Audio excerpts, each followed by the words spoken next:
Donc bienvenue donc à cet atelier dont le titre est à la lyonnaise, le magazine de destination qui ne dit pas son nom. Vous allez voir, on va parler de magazine, mais en fait c'est la porte d'entrée et on va être beaucoup plus exhaustif en fait sur toute l'organisation qu'il y a derrière, parce que je crois que c'est surtout ça, vous allez voir, qui est intéressant dans le modèle qu'a développé ONI Lyon et l'Office de tourisme des congrès de Lyon. Et donc Camille, qui est ici l'ambassadrice aujourd'hui de toute l'équipe, mais vous allez voir que c'est toute une organisation et toute une équipe aussi qu'il y a derrière. Et donc elle va vous partager cette expérience qu'on espère enrichissante pour vous. Non, c'est l'atelier plein air derrière. Donc si vous avez des questions, ce qu'on va faire, on va les garder pour la fin. N'hésitez pas à les griffonner sur un petit bout de papier ou sur vos smartphones, parce que parfois on a tendance à les oublier en cours d'atelier. Voilà. Donc moi je me présente, je suis Mathieu Bruck, je suis en charge du pôle marketing digital à Clermont-Ferrand Tourisme, mais aujourd'hui j'ai un rôle plus d'animateur. Et donc je vais largement céder la parole à Camille, et puis je passerai à la fin pour voilà, vous passer le micro si vous avez des questions, etc. Peut-être avant de commencer, Camille, une petite question. On a parlé beaucoup de digital ce matin, encore cet après-midi. Donc là, on revient un peu au print. Est-ce que tu as une lecture de chevet en ce moment particulière que tu pourrais partager à l'auditoire? Oh, la question piège. Non, ou pas du tout. De manière complètement générale, une lecture du moment. Ouais. Alors, c'est pas très joyeux, mais je lis un livre de Florence Aubenas sur un fait divers qui a eu lieu dans l'Ain il y a quelques années. C'est une réécriture de ce divers, c'est très bien écrit. Parce que du coup, on vous entend, vous m'entendez pas, plutôt. Voilà. Et donc, je disais que j'avais une lecture de chevet pas très joyeuse, mais que du coup, c'était un fait divers romancé par Florence Aubenas, qui est bien connue et qui est une très bonne journaliste, reporter, qui écrit aussi très bien des romans. Et que voilà, c'était ma lecture de chevet du moment. Mais tu as de la chance parce que malheureusement, je lis moins, moi aussi. Et du coup, j'aurais pu te dire... Tu fais qu'écrire en même temps, c'est ça aussi. C'est ça, et j'écris. Et ça, c'est cool. Bon, voilà. Donc tu vas nous en parler. Donc, ouais. Merci à toi, Camille. Je te laisse te présenter et puis enchaîner sur la présentation. Merci beaucoup.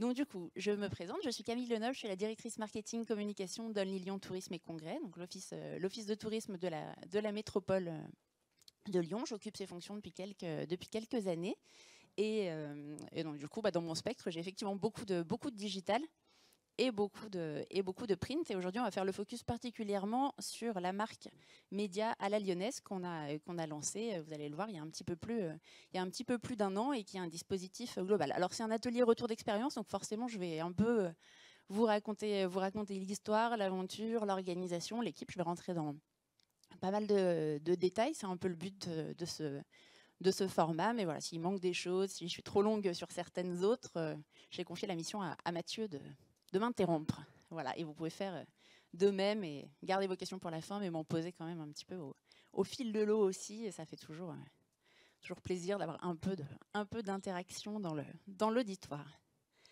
À la lyonnaise, c'est une marque qu'on a voulu pour communiquer. Alors, en priorité en local, c'est une marque qui est sortie de nos réflexions du confinement.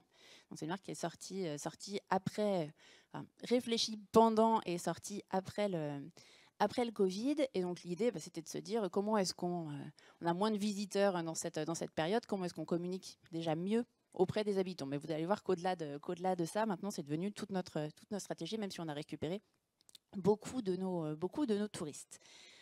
Communiquer en local, c'est pas quelque chose qui est sorti pour nous du Covid. Donc, on communiquait déjà beaucoup en local et je vous ai fait un petit historique parce que la vie, quand même, des offices de tourisme est des fois un éternel recommencement et on a quand même eu depuis 2010 différentes marques. Alors là, il y a eu la marque Mon Week-end à Lyon, vous avez peut-être connu. Il y a eu le guide qui date de 2010. Il y a eu le guide collector qui datait de 2013 et donc en 2021, on a sorti à la lyonnaise. À la lyonnaise ayant remplacé les deux marques précédentes, parce que du coup, quand à la lyonnaise est sortie, Mon Week-end à Lyon existait encore.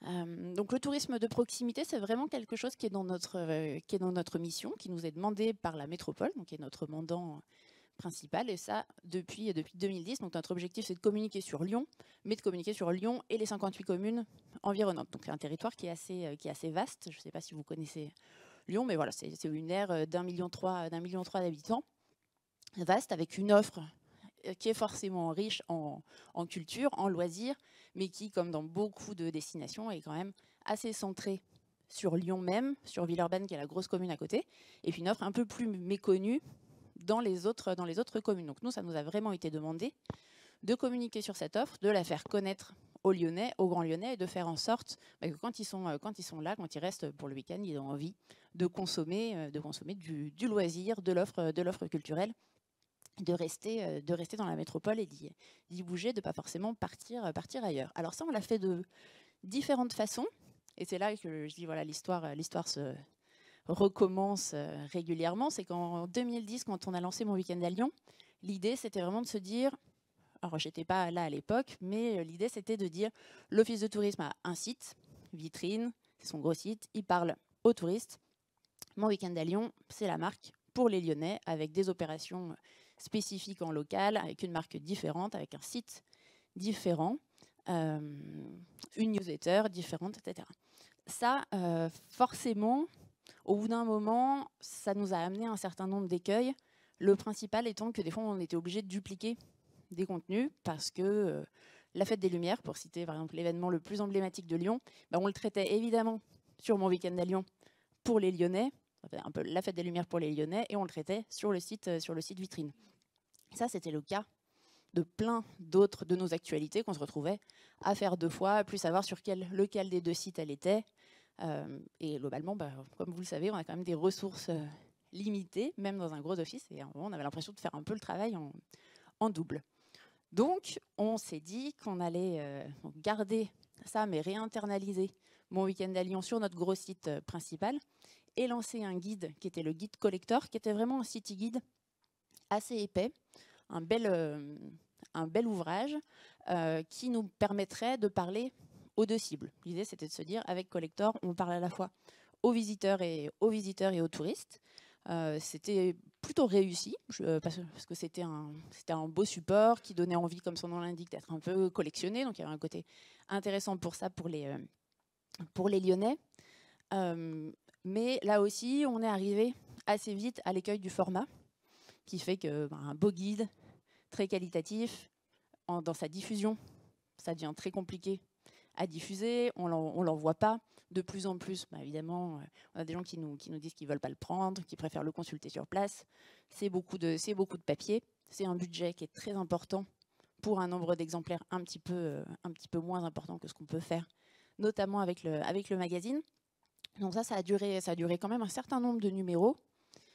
Mais on a arrêté aussi cette aventure et on est reparti en sens inverse en se disant qu'on allait recréer un site spécifique à la lyonnaise en parallèle de notre site vitrine Lyon-France.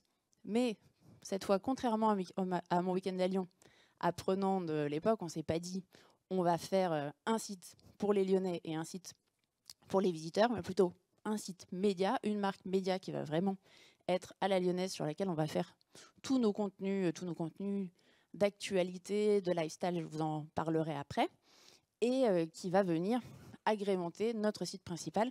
Cette information qui intéresse peut-être principalement les locaux, tout ce qui va être de la petite info, de l'actu, des articles, comme vous pouvez les commencer à voir pour ceux qui ont le magazine sur les genoux dans le magazine, va de fait intéresser aussi nos visiteurs. Et c'est parce qu'elle va être intéressante pour les uns, les Lyonnais, qu'elle va intéresser nos touristes aussi. C'est le parti pris de cette marque. Dans le détail, à la lyonnaise, donc c'est une marque média, je vous l'ai dit, qui est née du confinement, qui nous a bien simplifié notre écosystème de marques, parce qu'elle est venue remplacer, je vous le disais, la marque Collector, la marque Mon Week-end à Lyon. On avait une marque qui s'appelait C'est Lyon qui régale, qui était un agenda gourmand. On s'était un peu dispersé à une époque, éditorialement parlant. Il y avait évidemment des stratégies derrière tout ça, mais ça commençait à faire beaucoup de marques. Et l'idée, c'était de se dire, voilà, avec la lyonnaise, on se recentre vraiment, on va mutualiser nos efforts sur un seul et même dispositif qui sera plus en phase avec nos envies du moment et celles de nos visiteurs. Donc, comme je vous le disais avec le guide, les envies des visiteurs, c'était aussi moins de papier, avoir un support qui soit plus léger, qui soit plus facile à emmener quand on est quand on arrive à l'office et qu'on nous le donne, qu'on peut simplement le prendre dans son sac ou le consulter rapidement sur place. Avoir des contenus plus actuels.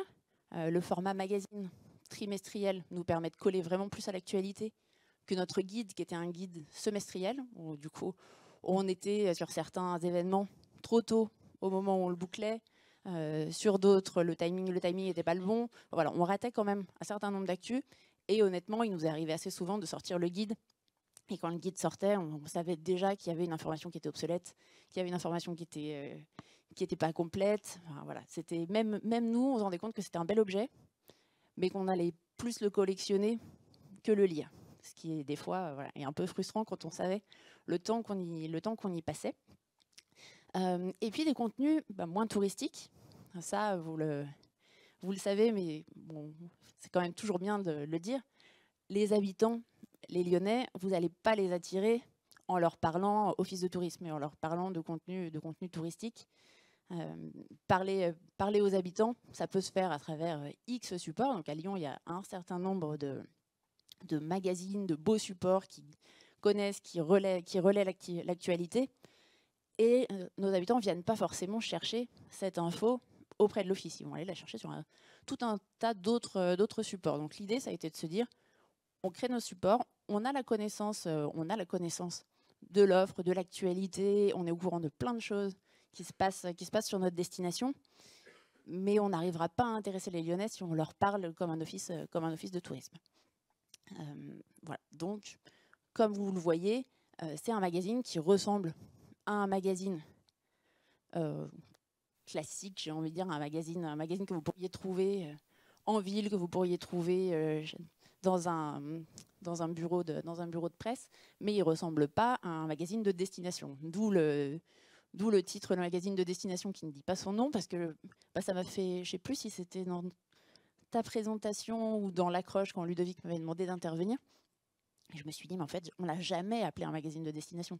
Pour moi, c'en est pas un, parce que ça n'a aucun des codes de ce que traditionnellement on appelle un magazine de destination, et on se sent pas magazine de destination avec ce support. Et pour autant, il est là pour vendre notre destination et son offre et tout ce qu'il y a à y faire. Voilà. Forcément, c'est une marque média, un magazine qui est aussi en phase avec les attentes de notre exécutif et nos attentes à nous en ce moment dans notre volonté d'aller vers un tourisme plus responsable, un tourisme plus inclusif et qui parle de la même manière aux habitants et aux visiteurs. Et comme je le disais, voilà, l'émetteur Office de tourisme est complètement gommé du magazine. On aurait pu l'appeler le magazine Only Lyon ou le magazine à la lyonnaise par Only Lyon Tourisme et Congrès ou par l'Office de tourisme de la métropole. On a fait le choix que ça ne se voit pas. On assume complètement la parentalité du magazine. Vous le trouvez dans l'ours, vous voyez qui est derrière. Mais on ne le revendique pas clairement dans le magazine pour les raisons que je vous disais un petit peu plus tôt. Voilà. Oui.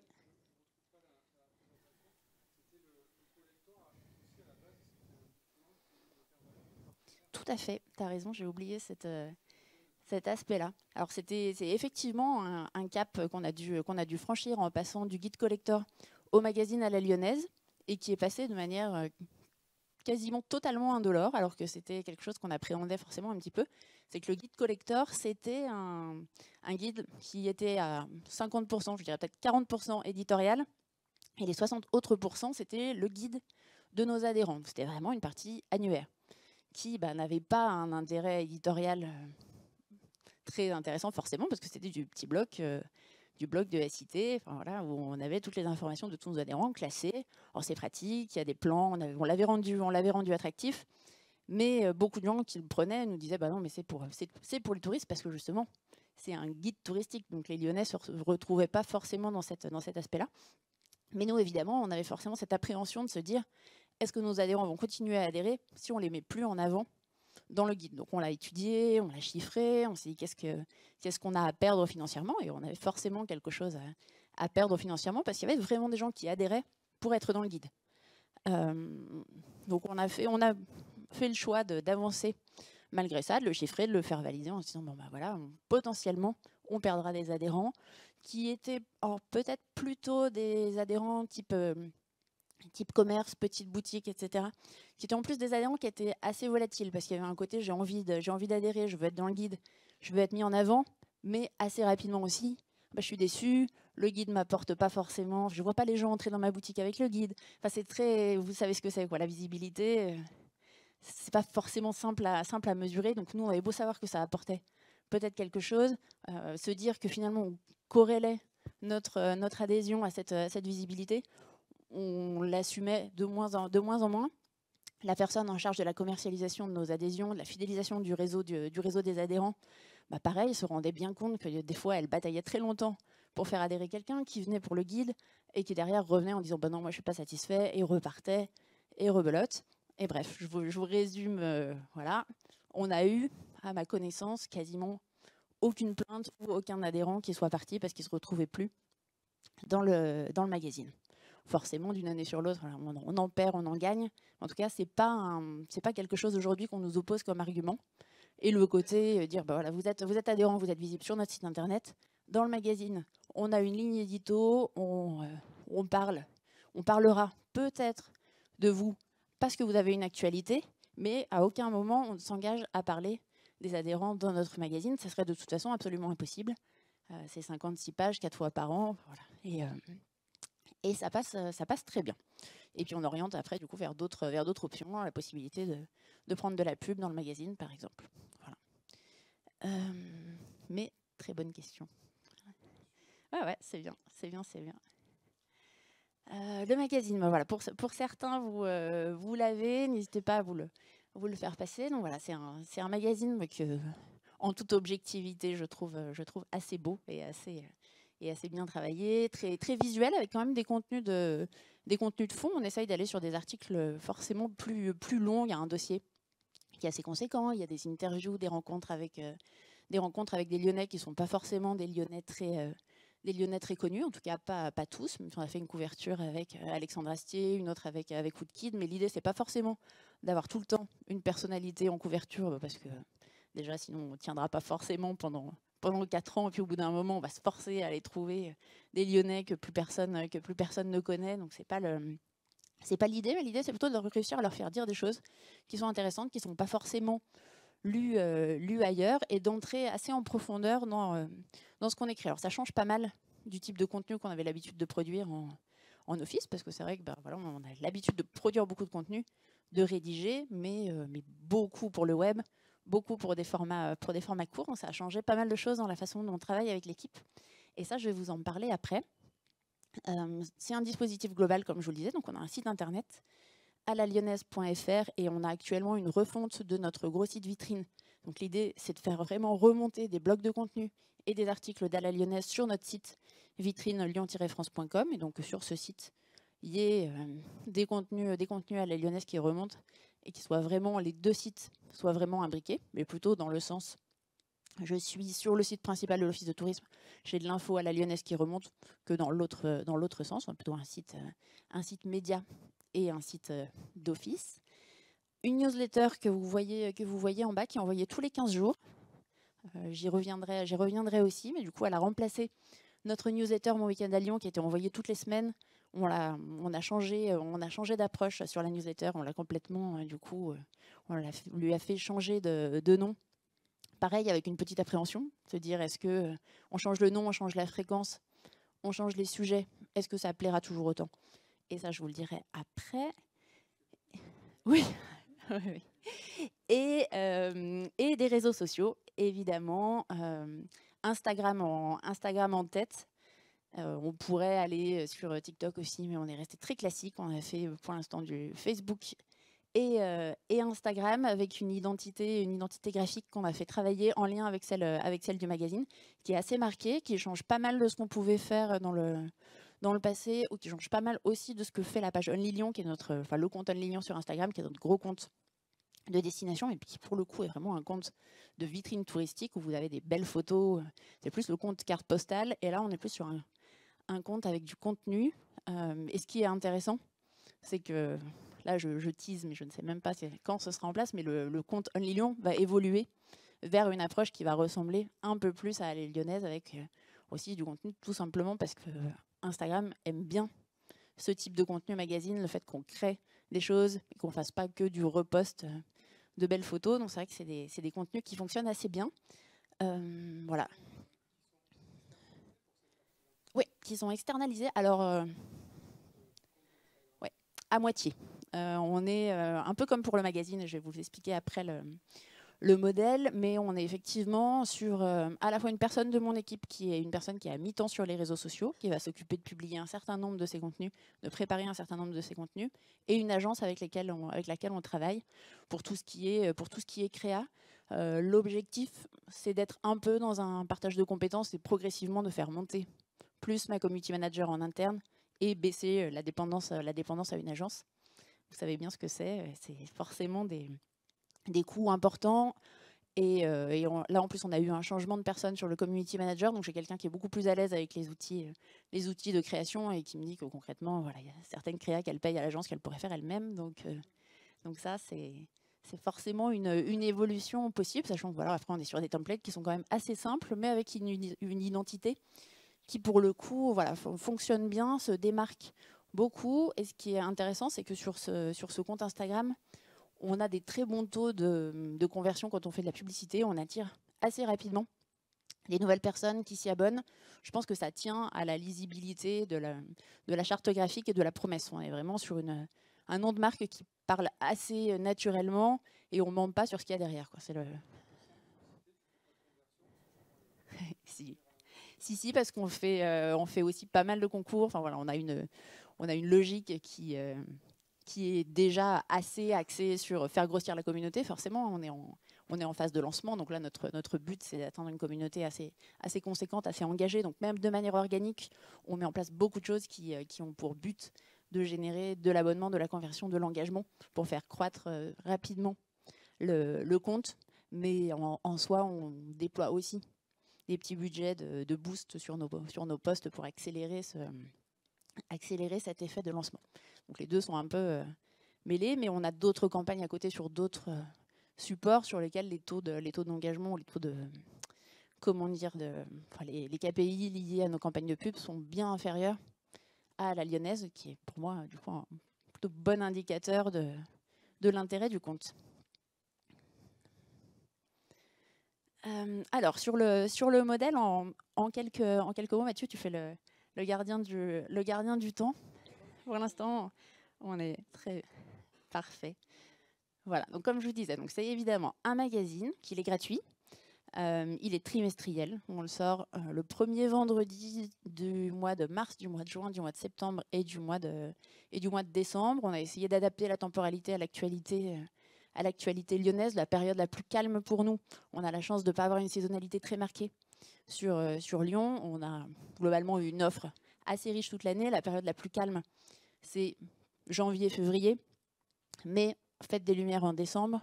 Donc l'idée, c'est que le numéro sorte juste avant la fête des Lumières pour qu'on ait quand même la possibilité de toucher pas mal de monde. Là, je parle plus sur la cible touristique. Du coup, c'est un décembre, janvier, février qu'on diffuse très bien pendant la période de décembre, des fêtes et de la fête des Lumières. Le magazine, il est financé en partie par la publicité. C'est ce qu'on fait sur la plupart de nos éditions.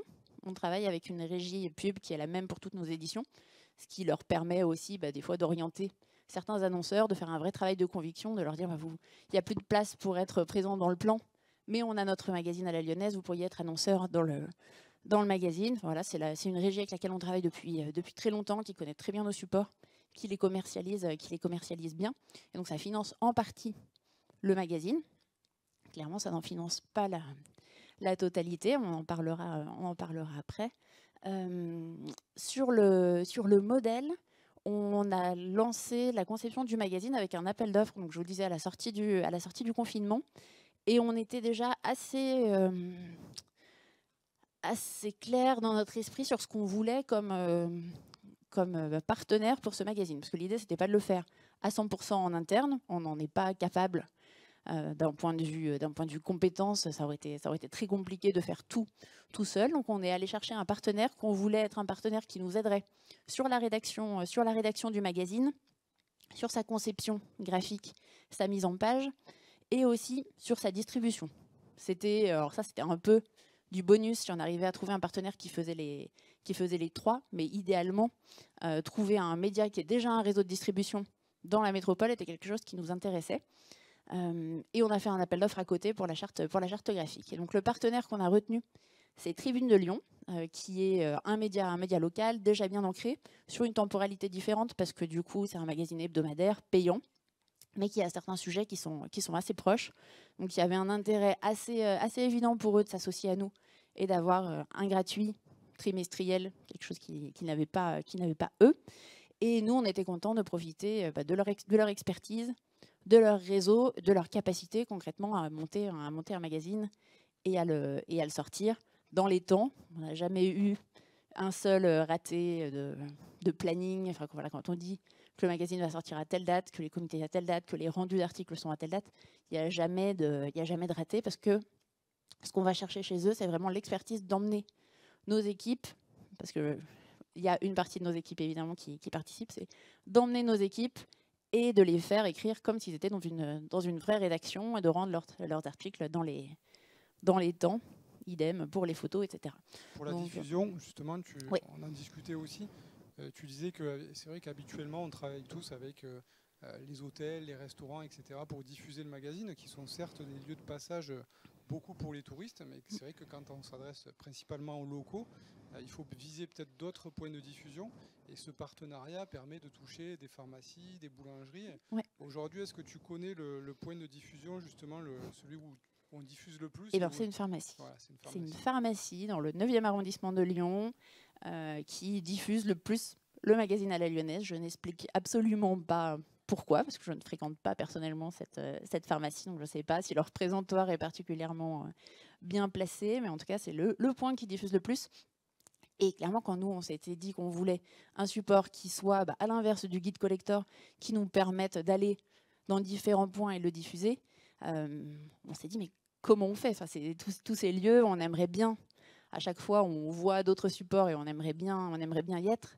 Mais concrètement, nous, on ne sait pas faire. Ce qu'on gère, nous, donc on a gardé évidemment le réseau qu'on sait bien gérer, nous, la diffusion au pavillon de l'Office de tourisme Place Bellecour, la diffusion via les hôtels avec notre réseau, notre partenaire de diffusion et tous les hôtels qui sont nos hôtels adhérents. Et après, on est allé chercher les points de distribution de Tribune de Lyon qui a toutes les infrastructures, tout ce qu'il faut, et qui par contre co-construit le réseau avec nous. Donc du coup, c'est un partenaire qui va nous accompagner quand on nous dit on a tel commerce qui a été cité dans le magazine et qui a envie de distribuer le magazine.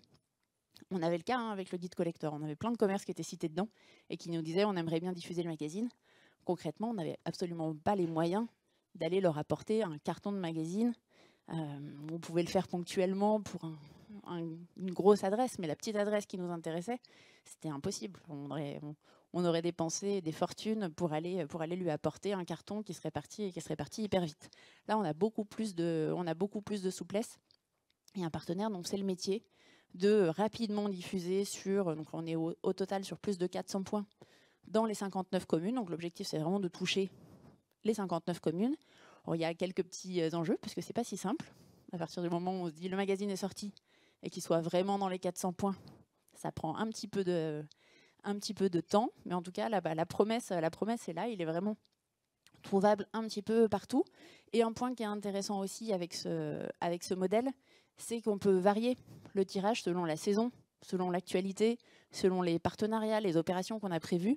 Par exemple, là, sur le numéro, donc qui est en cours de rédaction, le numéro qui va sortir début décembre, on a déjà commencé à faire un plan de promotion en disant on va faire des partenariats avec tel événement. Moi, j'ai une partie de mon équipe qui s'occupe de ça et qui clairement a dit sur cette période-là, il y a très peu d'événements sur lesquels on imagine faire une distribution, faire un partenariat parce que c'est une période plus calme.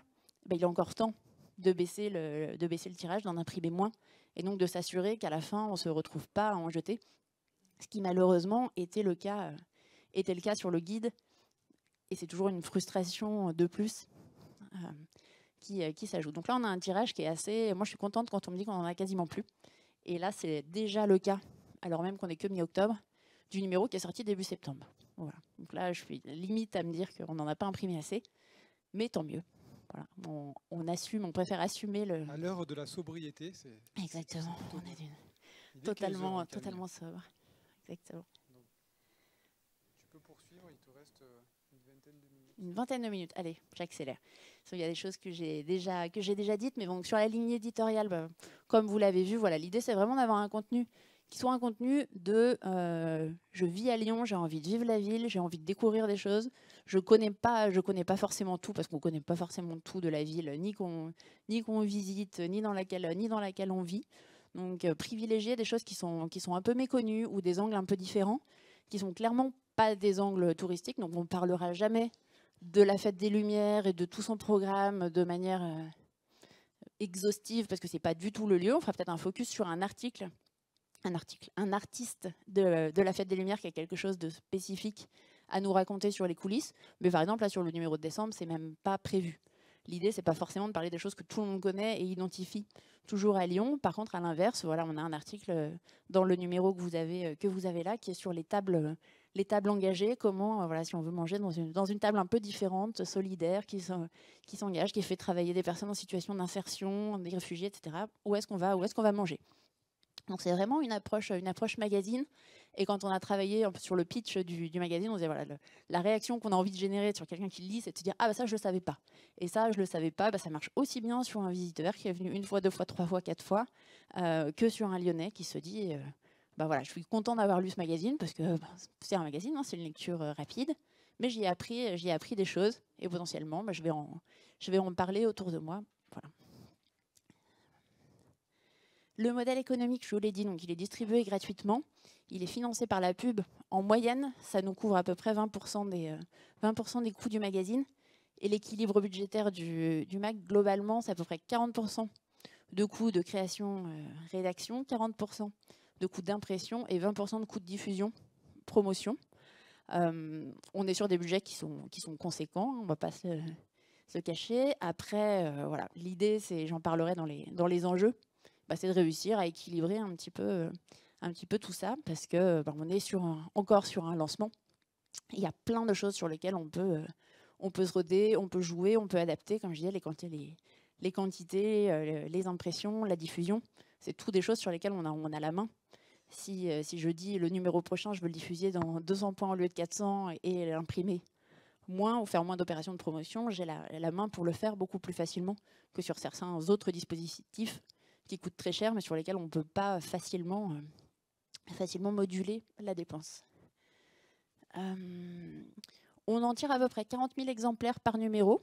Comme je disais, ça varie. On est dans 400 points de diffusion. Ça, je vous l'ai dit. Sur les réseaux sociaux, on a à peu près 14 000 abonnés sur Facebook et 5 000 sur Instagram. Et 22 000 abonnés à notre newsletter. C'est dans notre programme de CRM. Quand vous achetez un produit touristique, quand vous passez au pavillon chez nous, quand vous laissez vos informations, on vous propose de vous abonner, de suivre notre newsletter. Si vous êtes local, on vous flèche sur la lyonnaise. Et si vous êtes national, on vous flèche sur notre newsletter de destination, Only Lyon Experience. Donc c'est vraiment le volet local de notre CRM. Et je ne sais plus si je l'ai mis après, mais je crois. Les performances sur la newsletter sont très très bonnes. Donc ça fait forcément plaisir, mais c'est vrai que le parti pris d'avoir changé notre newsletter Mon Week-end à Lyon, qui était hebdo, qui était vraiment très axé événement, et de lui avoir apporté un côté magazine aussi, bah ça a très bien pris à ce newsletter qui est bien ouverte. On est autour des 48% d'ouverture sur la news, ce qui est plutôt pas mal. Dans les coulisses, on a un comité éditorial en interne. Ça, c'est quelque chose qu'on a depuis très longtemps, qu'on avait déjà à l'époque de Mon Week-end à Lyon. C'est une équipe hybride entre des personnes qui sont dans mon équipe marketing, dont le job, c'est quasiment à 100% d'écrire du contenu, et des personnes qui sont dans d'autres services, mais qui aiment écrire. Et ça, c'est vraiment quelque chose qu'on a envie de garder. C'est la capacité de dire, moi, j'ai envie d'écrire pour le magazine, ou j'ai envie d'écrire pour le site. De manière générale, ils écrivent quasiment tous pour les deux. On s'était dit qu'il y aurait peut-être des gens qui n'oseraient pas du tout écrire pour le magazine et d'autres qui préféreraient écrire que pour le magazine. Mais en fait, tout le monde a envie d'écrire un peu sur tous les supports et de varier. Mais ça peut être, j'écris un article par semaine, ou même des fois, j'écris juste un article pour le magazine. Et c'est tout, parce que j'ai pas du tout le temps dans mes fonctions à côté. Mais pour autant, voilà, on est vraiment sur des profils de personnes dont l'envie commune, c'est-à-dire j'aime écrire, j'ai envie d'écrire, Et on les a plutôt fait monter en compétences. Après, on se réserve aussi le droit d'être un petit peu exigeant sur les capacités à écrire. Mais globalement, quand les gens entrent dans le comité éditorial, ils n'en sortent pas. On est plutôt contents. On a des gens qui sont là depuis des années, alors même qu'ils travaillent dans un autre service. On a une personne de l'équipe accueil qui écrit. On a notre assistante de direction qui écrit aussi. Une personne du service tourisme responsable qui écrit parce qu'elle aime bien. Enfin, voilà, c'est assez... Est-ce que c'est assez varié. dans le cadre de la ligne éditoriale, il n'y a pas finalement, on n'écrit pas tous de la même façon, on ne dit pas tous les choses de la même façon. Du coup, dans la lecture du magazine dans sa globalité, est-ce que c'est plutôt un point positif finalement, cette diversité de plumes, ou finalement on préférait avoir une unité de style? Alors, ça ne se ressent pas parce qu'on a un travail sur l'unité de style. Moi, je suis capable des fois de me dire « Ah, ça, je pense que cet article, il a été écrit par Florence ou par Marie. » Je le vois parce qu'il y a forcément des façons d'écrire, des affinités. Mais par contre, le travail qu'on fait avec Tribune de Lyon, c'est vraiment d'avoir une co-rédaction en chef. Donc, j'ai une personne dans mon équipe qui anime le comité éditorial, qui fait en sorte que les articles soient rendus dans les temps, que ça se passe bien, que ce soit produit aussi pour le web, pour les news, pour les réseaux sociaux. Donc elle fait vraiment ce travail d'animation très précis, de coaching un peu des équipes édito.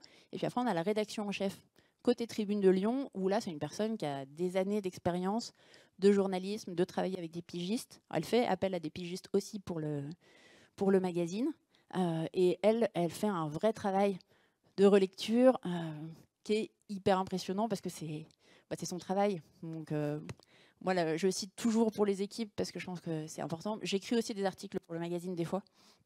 La première fois que j'ai accepté d'en écrire un, ça a été la catastrophe. Elle a été très sympa avec moi, mais elle m'a dit j'ai corrigé 2-3 choses. Mais l'article, concrètement, ne ressemblait absolument pas à ce que j'avais écrit. Il ressemblait à un article de magazine.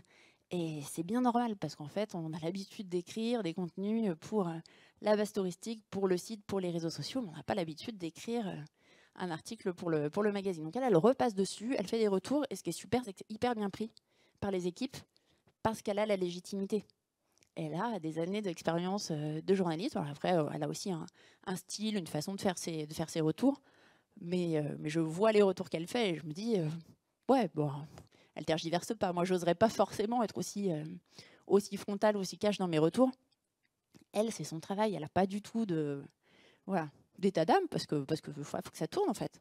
Il faut que ça sorte. Et s'il faut qu'elle réécrive un article pour qu'il soit bien, elle réécrit l'article pour qu'il soit bien. Et c'est vrai que du coup, c'est forcément très différent de ce qu'on pourrait faire nous. Et par contre, au niveau, dans la structuration, on a une réunion hebdomadaire par semaine pour le comité éditorial. Vient qui peut en fonction de ses dispos, mais bon, le but, c'est évidemment d'être présent. Et pour le magazine, un seul et unique comité éditorial de lancement où on se partage tous nos sujets, on s'attribue les sujets. Donc c'est un comité édito de 3 heures, mais au début du numéro. Là, c'était début septembre pour le numéro de décembre. Et donc, c'est nos 2 rédac-chefs qui animent ce gros point de rédaction et la personne en interne dans mon équipe qui anime la réunion hebdo. Et c'est vrai que du coup, c'est des réunions aussi où on travaille beaucoup l'angle de nos sujets. La personne rédac-chef chez Tribune de Lyon nous dit clairement « Non, mais ça, c'est pas possible. Ça, c'est trop office de tourisme. » Enfin, voilà, elle peut se permettre de nous dire que ça, c'est trop office de tourisme ou qu'on ne peut pas citer cette adresse ou que ça fait... Parce qu'elle est externe. Et c'est vraiment ça, c'est ce qu'on est allé chercher comme compétence. Et ça fonctionne très bien pour ça comme partenariat. Et la légitimité, quand je vous disais, voilà, la légitimité auprès de l'équipe, elle l'a aussi auprès de moi, où c'est vrai que quand je propose un sujet et qu'elle me dit non, ça, c'est vraiment un sujet qui est clairement trop politique ou c'est pas possible, je l'accepte plus facilement parce que ça vient de quelqu'un d'externe qu'on mandate pour assurer la ligne édito du magazine. Donc, de manière générale, on tombe, à mon avis, assez peu dans des travers justement de magazines d'office ou de magazines de destination, parce qu'on ne se fait pas trop plaisir en se disant il faut absolument qu'on cite telle adresse ou il faut citer telle personne parce qu'il est adhérent. Elle nous rappelle assez vite à l'ordre et je pense que c'est plutôt bénéfique pour le support.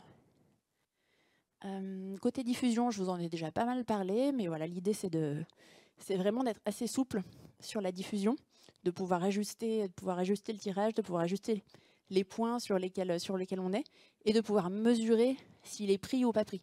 Et ça, c'est un bon indicateur. C'est vrai qu'on me demande souvent, mais comment on sait que ça marche? Le magazine, on sait que ça marche parce que quand on fait des diffusions à la sortie du métro, on a une agence qui nous dit, voilà, il est pris, il y a une personne sur le dos qui le prend, les retours sont bons, ils sont plutôt bons par rapport à d'autres supports qu'on distribue aussi, donc ça c'est déjà un indicateur.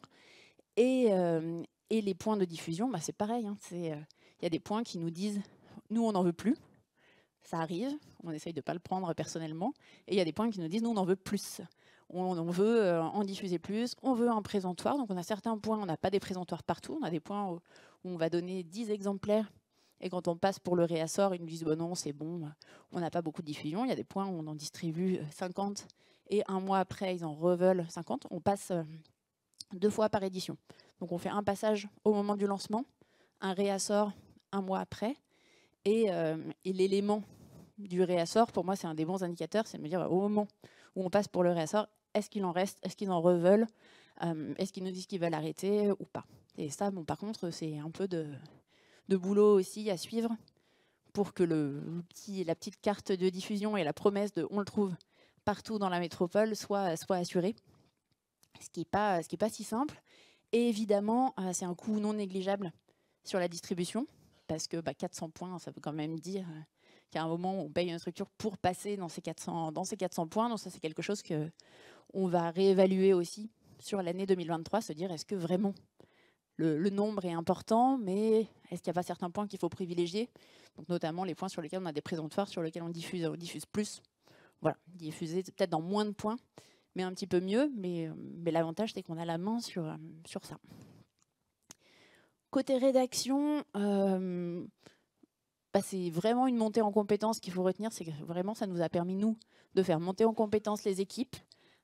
C'était pas forcément évident au début. Comme je le disais avec moi, quand je me suis lancée et que j'ai essayé d'écrire, c'est pas si simple. Et donc, j'ai des personnes dans l'équipe qui sont passées par ça aussi, qui m'ont dit « mais non, mais je vais jamais y arriver, je peux pas ».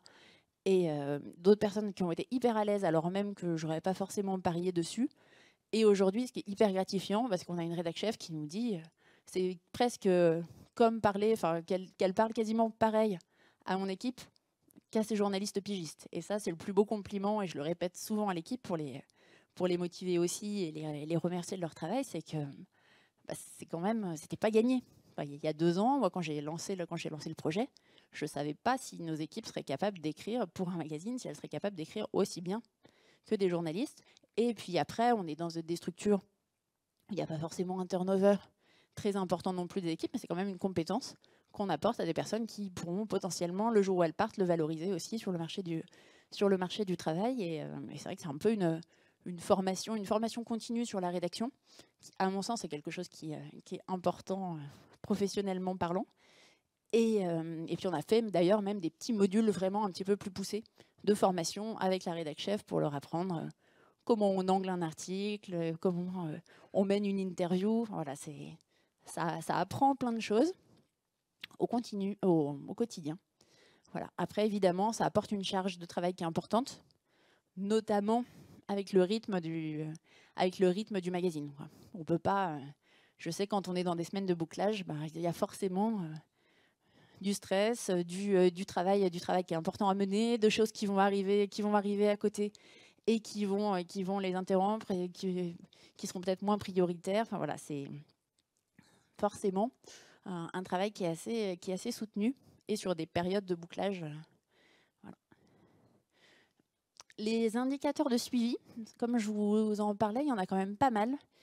C'est assez intéressant pour ça, je trouve, ce fonctionnement. Il y a le taux de prise en main, je vous en parlais, donc nous on essaye de le mesurer au maximum partout. Prise en main quand on fait des distributions à la sortie du métro, distribution sur les points de diffusion, est-ce qu'il est pris ou non, diffusion au pavillon, pareil, j'essaye de mesurer par rapport au visitorat de notre office de tourisme, est-ce qu'il est plus pris, est-ce qu'un numéro a été, par rapport au nombre de personnes qui sont entrées à l'office sur cette période, est-ce qu'il a été plus pris, moins pris, ça va en progressant aussi, c'est plutôt intéressant, c'est une bonne façon de voir que les équipes s'emparent du support et le proposent à nos visiteurs, ou inversement, que nos visiteurs le prennent et en sont satisfaits. Et puis les diffusions sur des événements aussi, est-ce que ça plaît ou non quand on le diffuse. Le taux d'ouverture de la newsletter, il est en hausse constante, donc c'est super. On ne se l'explique pas forcément parce qu'on ne peut pas tout expliquer, mais c'est vrai qu'aujourd'hui, on est à près de 48%, alors qu'on était à 33% en début d'année. Donc, est-ce que la newsletter est meilleure? Est-ce qu'elle réussit à fidéliser? Voilà. Est-ce qu'on a atteint un cap? Est-ce qu'on pourra monter encore un petit peu? En tout cas, pour l'instant, on en est satisfait. On a des articles dedans qui fonctionnent très bien et qui, évidemment, du coup, viennent booster le visitorat de notre site. Et Camille, Oui. est-ce que sur la newsletter, c'est un extrait de l'article et vous invitez à Ouais, lire le contenu sur exactement. le site web? La newsletter, elle est vraiment très construite comme un magazine. Et Elle reprend les grandes catégories, bouger, sortir, etc., avec des petites accroches qui ne sont pas forcément exactement l'accroche du magazine. Du coup, il y a vous invitez beau, à lire sur le site? on invite à lire dans sur le l'email. site. Et du Ouais. coup, le taux de clic, il doit être aussi être Ouais, le taux de clic est bon. Après, voilà, on a des articles qui vont être lus 1000 fois suite à la news, et ça nous permet, pareil, de mesurer, de se dire quel est le sujet qui plaît en ce moment. Beaucoup les sujets de nature, de sortie, de balade, quelles que soient les saisons, et pas mal les sujets, tout ce qui est actualité, grandes expos, événements. Ce qui est bien parce que du coup notre newsletter d'avant, donc on a complètement remplacé la newsletter. On lui a changé, comme je disais, sa fréquence, son nom, sa ligne édito. Avant, c'était uniquement 4 événements tous les jeudis pour préparer son week-end. Et en gros, quasiment du jour au lendemain, on a envoyé une newsletter différente, beaucoup moins tournée sur les événements. Donc l'enjeu, c'était de se dire, est-ce que les nouveaux contenus vont intéresser autant? Alors évidemment, on avait fait des petits mails de transition, mais on sait bien ce que c'est, ils ne sont pas forcément lus. Et les performances aujourd'hui sont meilleures que notre ancienne newsletter. Donc, niveau timing, on est... On est pas mal, c'est ce que je regardais, il reste un quart d'heure, mais on compte Allez. les questions, donc Voilà. Et puis un autre indicateur, ça va être les ventes de pub par la régie. Est-ce que notre régie réussit ou pas à vendre de la pub? Et pour l'instant, ça fonctionne plutôt bien. Voilà. Je terminerai sur cette slide sur les défis, puis après je vais vous écouter vos questions, mais je dirais que voilà, les gros enjeux, c'est forcément que c'est un dispositif qui est assez lourd, qui est assez impactant pour les équipes. Comme je le disais, les exigences de sortir un magazine papier sont très timées, il n'y a pas de place pour l'erreur, donc du coup ça conditionne beaucoup le travail de l'équipe, les phases de bouclage. Voilà, des fois au détriment de certains contenus qu'avant on pouvait faire pour le web, et là on se dit non, on est en phase de bouclage, donc du coup on va le traiter un petit peu plus vite ou moins. Donc l'idée, ça va peut-être être de quand même réussir à rationaliser un petit peu tout ça, de diversifier. Alors ça, c'est l'idéal, hein. Aujourd'hui, comme on manque de temps, comme beaucoup, les contenus du magazine sont repris quasiment à l'identique sur le site web. Dans l'idée, on pourrait très bien imaginer qu'un article court sur le magazine soit un article plus long, plus approfondi sur le site, qu'un article interview soit une vidéo sur le site ou soit une vidéo sur les réseaux sociaux. On le fait un peu. L'inverse, en fait, non? Voir l'inverse. Alors ça, par contre, ça pourrait être plus court sur le web, voilà, parce qu'on sait que ouais, les gens aujourd'hui sont beaucoup sur leur smartphone et ouais, du coup il faut défiler, ce qui n'est pas forcément très pratique, voilà, ni pour la lecture d'ailleurs trop longue. Mais par contre, effectivement, sur le magazine, avoir peut-être un contenu un peu plus diffus. On avait des formats, on a des formats justement qui sont très graphiques dans le magazine sur certaines rubriques et qu'on avait essayé de recopier quasiment à l'identique sur le web, et ça fonctionnait pas du tout. Et donc là, on est allé on s'est dit, ça, on le reprend pas, et c'est pas grave. Donc il faut aussi qu'on se détache du côté, c'est dans le magazine, il faut que ça soit sur le site, parce que c'est du temps d'intégration en plus, c'est une mission en plus pour les équipes. Donc voilà, ça fait partie des arbitrages.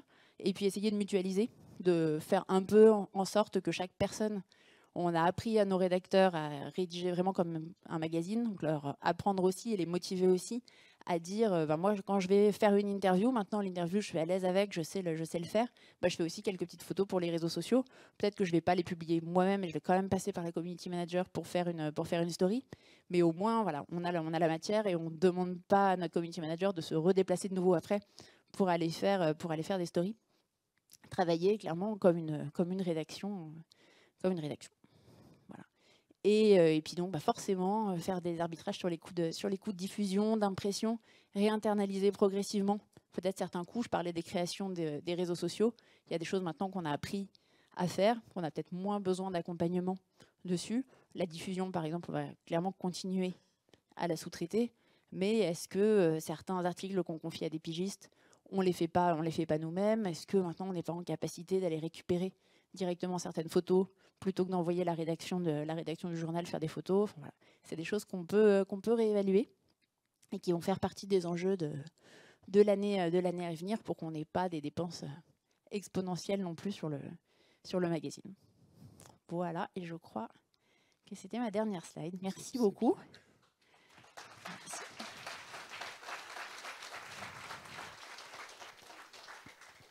Bon, parfait Camille, timing nickel, Merci. impeccable. Je pense que la présentation aussi était assez claire et assez convaincante sur le fait qu'effectivement, au-delà du titre magazine, c'était bien plus que ça. Tu as fait un bon panorama aussi et merci d'avoir partagé les chiffres, les budgets, parce que souvent effectivement on se pose légitimement ce genre de questions. Est-ce qu'on peut se transposer sur notre territoire ou pas, etc. Bon, je pense que pour tous les territoires c'est peut-être pas facilement transposable, mais il y a de toute façon toujours des bonnes idées à prendre. Et je trouve que dans l'organisation, la montée en compétences aussi c'est assez intéressant. Est-ce que vous avez des questions? Je vais vous passer le micro pour ceux qui en ont et je vous invite à lever la main si c'est le cas. Merci monsieur, c'est toujours la première qui est difficile. Comme on est filmé, je vous demanderai de vous dire votre nom. Et votre... Bonjour, David Bonjour. Gonsalves, je suis le directeur de Beauvais. Je voulais savoir s'il y avait de la concurrence au niveau de magazines de ce type-là qui existaient et du coup comment votre magazine s'est positionné face à la concurrence et comment était la réaction de la concurrence face à la sortie de ce nouveau-né qui n'est pas assumé directement, on va dire, par l'office, mais du coup, vous mettez quoi à la fin c'est qui le... À la fin, on met dans l'ours qu'on est l'office de tourisme et qu'on travaille avec Tribune de Lyon. Donc ça, c'est clairement assumé. Et puis on poste même sur nos réseaux sociaux institutionnels pour dire que le numéro est sorti. Donc voilà, c'est pas assumé sur la couve, mais c'est assumé après. Pareil sur les réseaux sociaux, quand les gens nous contactent en message privé, par exemple sur Instagram, ils n'ont pas forcément, enfin, voilà, ils pensent parler à un média. Et ça, d'ailleurs, c'est un point qui est intéressant. C'est qu'avant, on se disait souvent, on n'est pas dans les bases de communiquer, on manque certaines actualités, certaines invitations, et là, de plus en plus, on est invité, enfin, sur la boîte de contact du magazine, on est vraiment invité comme un média classique. Voilà. Après, la presse à Lyon et la presse locale, c'est un milieu qui est petit, avec beaucoup de support. Mais je veux dire, c'est un milieu où tout le monde se connaît, comme dans toutes les villes, même le partenaire avec qui vous travaillez ouais. édite Et lui-même Tribune un de magazine. Lyon existe aussi son magazine. Donc en tout cas pour la presse, on est très vite identifié comme le support de l'Office de tourisme. Je pense qu'on n'est pas du tout vu comme un concurrent, on est vu comme complémentaire. Après, nous, dans le positionnement édito, on s'est vraiment posé la question et on a fait l'exercice de se dire comment on se démarque, qui on veut être, qui on veut pas être, qu'est-ce qu'on fait, qu'est-ce qu'on fait pas, sachant que sur Lyon, on a des supports qui sont comme Le Bonbon, Lyon City Crunch, qui est un média local, qui sont très très tournés web, et vraiment My Little Lyon aussi, vraiment sur le côté l'actu, ça vient de sortir, la petite adresse, etc. Et ça, on s'est dit, c'est pas nous. Parce que concrètement, on est quand même un média d'office de tourisme. On a des processus aussi, on a besoin de valider ce qu'on écrit, etc. Donc on n'écrira jamais sur une rumeur, on n'écrira jamais sur on a entendu dire que Burger King allait ouvrir à tel endroit. C'est pas nous. Et oui, ça fait plein de clics, etc. Mais ça, on s'en détache vraiment. Donc nos concurrents, ils vont plutôt être effectivement Tribune de Lyon, qui est à la fois notre concurrent et notre partenaire. Donc on a fait le choix de se rapprocher d'eux parce qu'ils étaient, comme je disais, pas sur cette temporalité. Pas sur du gratuit, donc ça vient un peu compléter leur offre. Et puis après, on a le Petit Bulletin, qui est un média local, mais qui est plus sur un côté très culture. Donc c'est vrai qu'on a un peu trouvé notre place au milieu de tout ça. Et moi, le succès, ou en tout cas la petite fierté que j'en tire, c'est quand j'entre dans un lieu où je vois le présentoir Petit Bulletin, le présentoir Exit, qui est un autre magazine lyonnais, Grain de sel, qui est plus pour les enfants, et à la lyonnaise. Et je me dis, bon voilà, ils ont accepté, il y avait déjà les 3 présentoirs avant, on arrive après. Le lieu a accepté d'avoir notre présentoir à côté, on sait que ça se diffuse, donc c'est qu'on apporte quelque chose. Et voilà, il y a de la place pour tout le monde. Après, c'est la loi du marché, est-ce qu'on est pris, pas pris, et est-ce que les annonceurs... Oui, voilà, puis est-ce que les annonceurs s'y retrouvent aussi, parce que c'est quand même un point important aussi. Et finalement, votre principal concurrent, c'est aussi votre premier partenaire. Donc finalement, la rédac chef aussi, elle est garante un peu de de vérifier que les contenus ne se marchent pas les uns sur les autres, et ça fonctionne aussi comme ça. Exactement. Et d'ailleurs, dans l'appel d'offres, Lyon City Crunch, que je citais avant, avait répondu aussi dans l'appel d'offres, et malgré toutes les capacités qu'on trouvait, à sa capacité à rédiger, à nous accompagner, etc., on était moins sûr de sa capacité à diversifier les contenus, à faire quelque chose qui ne serait pas du Lyon City Crunch pour l'office de tourisme, et qui serait vraiment différent de ce qu'ils font habituellement. Du coup, on est parti sur un partenaire qui nous rassurait plus sur la capacité à nous dire on va créer avec vous une ligne édito qui vous sera propre et qui ne sera pas la même que la nôtre. On est très vigilant à ce qu'il n'y ait pas de réchauffage de contenu. Il peut y avoir des économies d'échelle des fois, de dire on a une porte d'entrée avec Bérangère Krief, on l'interview la semaine prochaine. Est-ce que ça peut être intéressant pour vous de faire profiter de cette interview pour faire la photo de la couve? Oui, ça peut être intéressant. Mutualiser l'interview et avoir les mêmes questions dans les deux magazines, ça par contre, on ne le fait pas du tout. Voilà, donc on essaye d'être vigilant sur ces points-là. Est-ce qu'il y a une deuxième question? Ah, parfait, merci. Pareil, si vous pouvez dire votre nom et votre fonction. Bonjour, donc moi je m'appelle Marie-Emeline, je suis chargée du contenu de destination pour Perpignan Méditerranée. Et justement, moi quand je vois que vous êtes une belle métropole de 59 communes, je me posais la question de est-ce que vous avez 100% la main? Parce que nous on a la problématique justement des élus de la métropole. Et des fois c'est assez bloquant. Et nous par exemple, sortir les magazines ou les éditions en temps et en heure, très très compliqué. Donc je voulais... Le fait que, effectivement, vu qu'il y a, nous par exemple, on est 36 communes, on a 36 maires, 36 élus. Et des fois, voilà, c'est très bloquant des fois pour... C'est pour ça que moi j'ai l'impression que vous avez la main, je trouve que c'est magnifique, enfin après ça m'émeut. Donc voilà, mais je voulais... Quel est votre secret? Vous avez vraiment la main? Enfin, expliquez-moi un petit peu tout ça. Alors effectivement, on a vraiment la main. On ne fait absolument pas relire les contenus par la métropole ni par les communes. Et alors surtout, on met absolument pas le doigt dedans parce que sinon, on n'en sortira jamais. Donc même quand on fait des contenus qui sont, on a des rubriques. Alors, on a un engagement évidemment. La métropole, comme je disais, c'est notre mandant principal. Donc on a un engagement. Et moi, quand je présente la stratégie, j'explique que dans notre ligne éditoriale, on va aller un petit peu partout dans la métropole, qu'on va parler des différentes communes. Je ne m'engage pas à dire dans chaque numéro, on va parler des différentes communes. Mais par contre, voilà, globalement, on tourne, on en parle. On a une rubrique qui est dédiée, qui s'appelle Voyage dans la métropole. On essaye d'aller dans des endroits qui ne sont pas forcément connus. Des fois, on a des petites demandes. On nous dit « Ah, super, on a vu que vous aviez parlé de telle commune. Est-ce que vous pourriez… » Voilà, je dis toujours « Oui, forcément, on le fera. » Après, est-ce que c'est ce numéro-là ou pas? Et on se rapproche des métropoles, des communes aussi, pour avoir des fois un contenu, parce qu'on a dit on va écrire sur Rieux, mais on ne sait pas forcément. Il y a certainement quelqu'un à la mairie qui peut nous donner des billes et nous orienter vers certains lieux. Par contre, voilà, on fait pas relire les contenus, et on a de la chance, parce qu'effectivement, on ne nous le demande pas. Et on a des retours, on n'a pas de retour critique parce qu'après, voilà, malheureusement, ça vient aussi. Il suffirait de sortir un numéro avec quelque chose qui serait totalement faux et derrière, on nous demanderait de le relire pour les prochains. Donc, on est très, très, très vigilant de ne rien écrire. Et moi, dans la rédaction, globalement, c'est quasiment mon seul rôle. C'est de relire et de m'assurer qu'il n'y ait rien qui puisse heurter les sentiments de nos élus et de manière générale des habitants de telle ou telle commune. Mais à partir du moment où on respecte cette ligne éditoriale, on est très tranquille. Donc voilà, on en profite tant que ça dure. Tu ne savais pas qu'en venant ici, tu allais procurer des émotions. Mais oui, petite séance de thérapie. Ouais. Est-ce que vous avez une autre question? Oui, il y en a deux. On a un petit peu de temps, on a 3 minutes. On va essayer d'être bon dans le timing. Bonjour, je suis Émilie Trincali, je suis directrice de la communication pour Loire-Atlantique Développement. Donc on gère la promotion de la Loire-Atlantique. Alors en lien un peu avec votre question, mais plutôt sur la partie collaboration avec vos homologues. Est-ce que la ligne éditoriale et est-ce que le fonctionnement que vous avez a été fait en concertation avec justement ce que peut faire la direction de la communication de l'agglo ou de la ville et puis des communes. Voilà, comment est-ce que vous travaillez sur cette cible que nous on appelle habitouriste et donc sur lequel parfois la frontière entre ce que va faire pour nous le département versus ce qu'on va faire nous ou ce que vont faire les destinations peut se...